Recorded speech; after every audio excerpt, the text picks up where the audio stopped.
Welcome to our discussion on inverse functions. As always, fast forward to the section you want to look at. First, we have to define what a one-to-one function is because we can only take inverses of one-to-one functions. A one-to-one function is a function that takes every input and maps it to one and only one output. So you can't have two numbers going to the same answer. One to one. Here's a picture. Each of your individual x's goes to its own individual y. And the reason why we need that is because when we find an inverse function, your inverse function just returns all of your y's back to the x's where they started. Right? And in order for it to be a function, it always has to have just one answer. It can't go back to two different things. So if you have this function, which is not one-to-one, and then you take its inverse and you try and take the y's back to the x's, where does this one go? Does it go here or does it go here? And because it can go to both of those, it's no longer a function, right? That's how we define something as not being a function if one input had two outputs. So you can see when you start reversing the arrows, anytime you have this problem where something is not one-to-one, you can't get a function in the reverse direction. Okay, so not one-to-one. We also have something that's not a function. And if we reverse that one, we actually could get a function out of it. Because if we reversed these, that's fine, right? That's fine. That's fine, right? We can have two numbers going to one answer, and that's fine, and that's fine. So you can actually get an inverse of something that's not a function, but we can't work with non-functions algebraically, so it's going to become kind of a moot point. Okay, how did we define a function, or how did we check to see if something was a function when we had its graph? Do you remember the vertical line test? Well, now we have the horizontal line test to check to see if a function is one-to-one. So you have to first make sure that it's a function, and then once it's a function, hit it with a horizontal line, and if it hits it in more than one place, it's not one-to-one. So there's a one-to-one function, straight lines. Perfect, easy, simple. We can always find inverses. Second example, parabolas. We love parabolas. They're great functions. We do a lot with them, but they're not one-to-one, so we can't find their inverse. At least not specifically. We can take half of the parabola, right? Can you visualize cutting this parabola in half right through its vertex and looking at just this piece here? Now the line will only hit it in one place, and then we could take the inverse of that half, or we could take the inverse of this half, right? Either side. So we can work with parabolas, we just have to work with them in pieces. All right, square root functions. Do those pass the horizontal line? Yep, absolutely. All right, so we can work with those. Those are one-to-one. So now we need to define what an inverse function is. First and foremost, you have to become familiar with some of the syntax. This f raised to the -1, that means the inverse of f. It does not mean something to the -1 power, right? Because what does x to the -1 power equal? 1 over x. It's kind of what an inverse is, which is why we kind of use the same syntax, but this means something completely different than this. Right? It means it's an inverse. So when you see it on a variable, it means 1 over, but when you see it on a function, it means inverse. So if our original function took x to y, the inverse is just going to take y back to x. That's all we're doing. So let's assume that our function is one-to-one. We know that f of 3 equals 5. Now, this is a typo, right? This isn't f minus 1. This is supposed to be f negative 1 of 5, right? The inverse. They want you to find the inverse of 5. And then if the inverse of negative 1 equals 7, they want you to find f of 7. And you go, well, duh, right? If 3 goes to 5, then 5 is going to go back to 3, right? And if the inverse takes negative 1 and maps it to 7, then that means the original function took 7 and mapped it to negative 1. It's that simple. Let f be a one-to-one function again. And now we know that if we take f of its inverse, it's going to equal x for all x's in the domain of, and again, this is another typo. This is supposed to be f inverse. So if we take the inverse function and then we apply the f function to it, we're going to get back to x. And that makes sense because the inverse function takes a number and maps it back to some other number, and then f takes that number and maps it back to where you started, right? So you can think of f inverse takes x and maps it to some y, and then f of y maps it back to x. And then conversely, if we do it in the other order, if we first take x and apply f to it, then we get that y value, then the inverse takes the y value and brings it back to x. So it works in both directions. So remember when we talked about composite functions before, and I told you that f of g of x does not always equal g of f of x, and that there were only some special functions where that actually worked? Well, those special functions are inverses of each other, because this right here is, right, f of g of x. And if they're inverses, that's just going to equal x. And then this is g of f of x, which if they're inverses are also going to equal x. So you get f of g equaling g of x. So whenever you have the two functions being inverses of each other, then you get f of g equaling g of x. But that's the only time, right? So it's that specialized case. So we can use that knowledge to verify if two functions are in fact inverses of each other.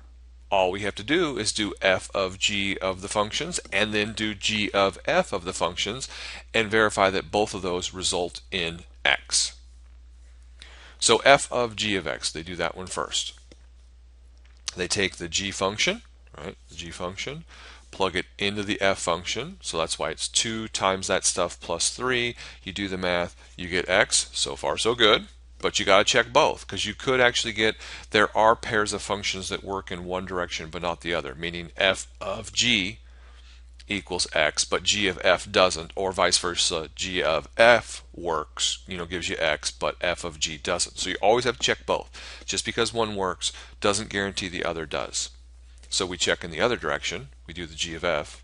So we take the f function, pour it into the g function, do all the math, and bingo, bango, bongo, we get x both times. So now we know that these two functions give us x, right, when we take their composite. So therefore, they are inverses. The symmetry property of the graphs of f and f inverse. We've talked about symmetry along the x-axis. We've talked about symmetry along the y-axis, right? So if we have something like this that's symmetrical along the y-axis, we've talked about things that are symmetrical along the x-axis.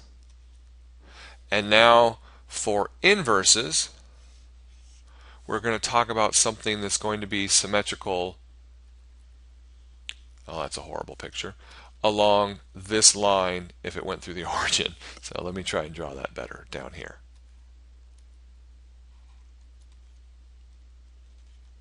There we go. That line. So if something were symmetrical along that line, so maybe if you had something that looked like that, right, kind of a tilted parabola, that's symmetrical along that line. That's how you're looking for an f and its inverse, but you would actually be looking for two functions instead of just one. So here's some better pictures.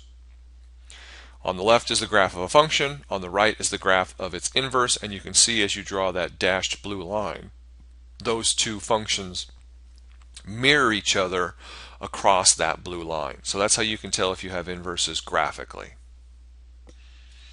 How about if we want to find the inverse of a function? Here is the one thing that you really need to learn how to do in this section, is be able to algebraically solve for an inverse, right? Find an inverse from a given function. Here are the steps, very simple.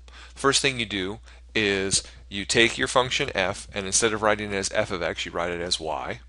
Then you exchange x for y, right? Every time you see a y, you put in an x. Every time you see an x, you put in a y. And then you solve that new equation for y. And when you're done, replace the y with f inverse of x. It really is just one step, step 3. The other stuff is just set up and changing a name. Let's look at an example. We start with f of x equals x plus 2 over x minus 2. So we rewrite that as y equals that stuff. Then we swap out y for x and x for y. And that's kind of the key step right there, is the swap out. And now here's where the algebra comes in. Now we need to solve this equation for y. So if you wanted to solve for y, well, remember when we talked about my steps for solving any equation? What's the first thing we always do? That's right, we get rid of fractions, decimals, and parentheses. So to get rid of this fraction, what do we have to do? We have to multiply both sides by y minus 2. So we're going to have y minus 2 here and y minus 2 here. And that's what they have here. Right? X times y minus 2, and then on the other side the y minus 2 is just canceled. Right? Canceled.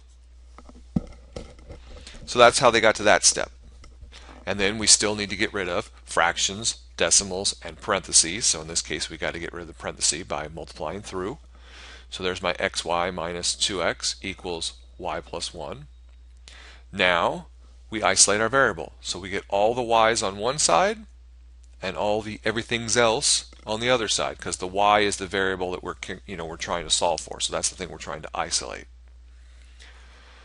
So all they did here was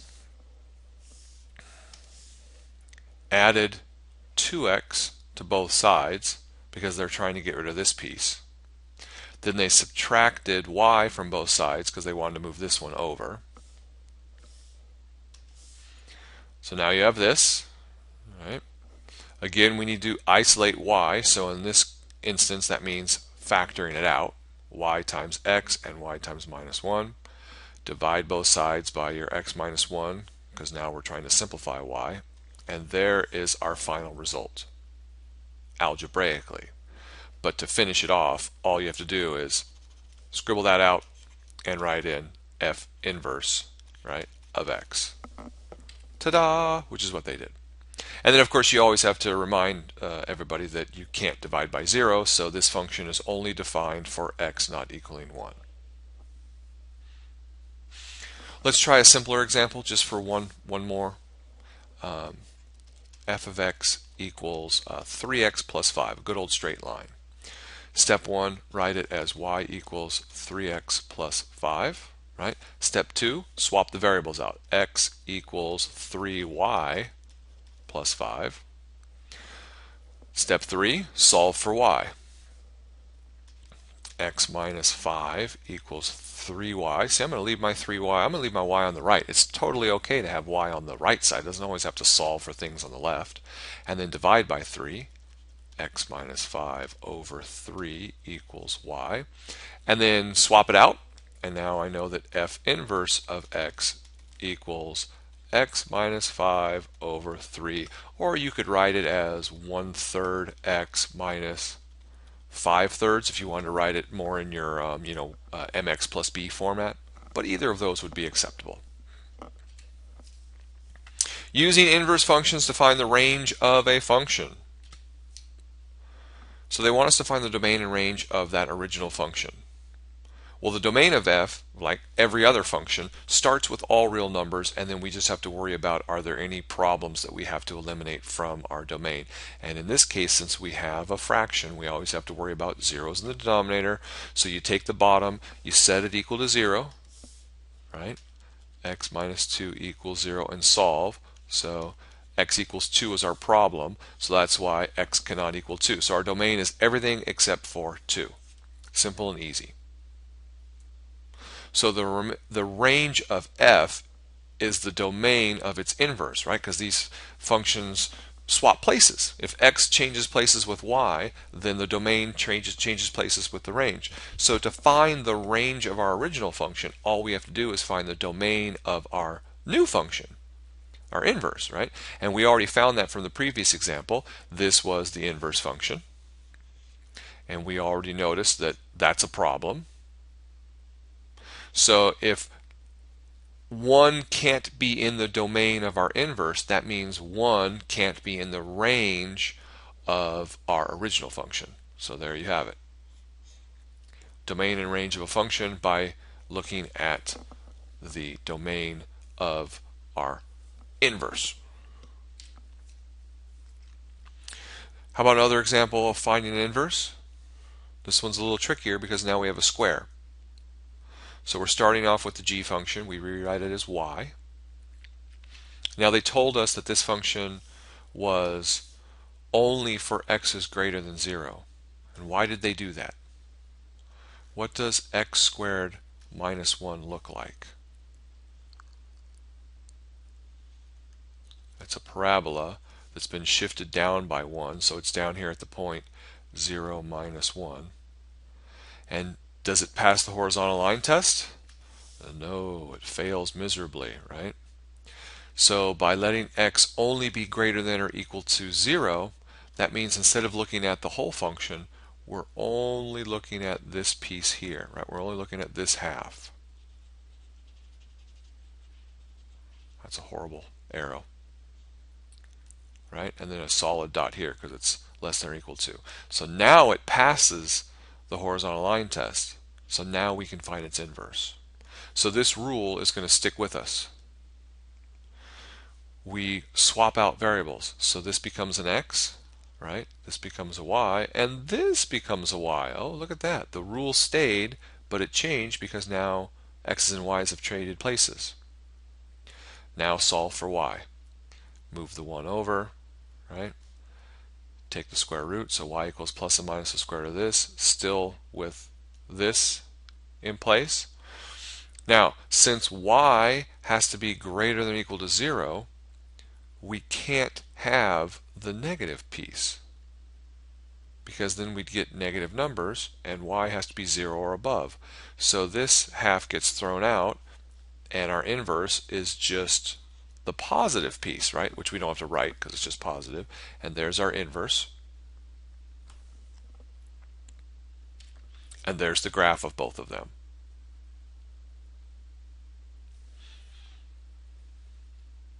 Right? The blue line is that green half of the parabola that I drew so poorly on the previous slide, right? The big green blob. And then the red half, right, the red piece is the square root function. If you remember what the square root function looks like, only now it's been shifted to the left by 1 because our answer, if you don't remember, I'll write it here. Our answer was the square root of x plus 1. So that's just been shifted over. And you can see how it's symmetrical. If you can tilt your head to the side by 45 degrees, you can see how it's a perfect little symmetrical picture along that dashed green line, the line y equals x. Last but not least, we can apply inverse functions in the real world, quote unquote. So the formula for finding the water pressure P in pounds per square inch at a depth D in feet below the surface is given by P equals 5D over 11 plus 15. Right, so you give me a depth D in feet below the surface and I can tell you what the water pressure is. It's the idea of if you were scuba diving, how far down can you go before the pressure of the water on you, is so bad that it would crush you, or more importantly, if you were in a sub, if you went a certain depth, how much pressure is now pushing on that sub so you know how strong to make the walls so that it doesn't crush like a tin can. Now let's suppose the pressure gauge on a diving bell breaks and shows a reading of 1800 psi, P being pounds per square inch. They want you to determine how far below the surface the bell was when the gauge failed. So they're really just asking, how deep do you have to be in order to have 1800 psi, 1800 pounds per square inch? Well, we can solve the equation and find its inverse and then plug in that 1800. So we start with the original function and we solve for d, right? Because we know p, we don't know d. So we algebraically solve for p and we get this slightly ugly looking formula here. And then it's just a matter of plugging in 1800 for p and getting a depth of 3927.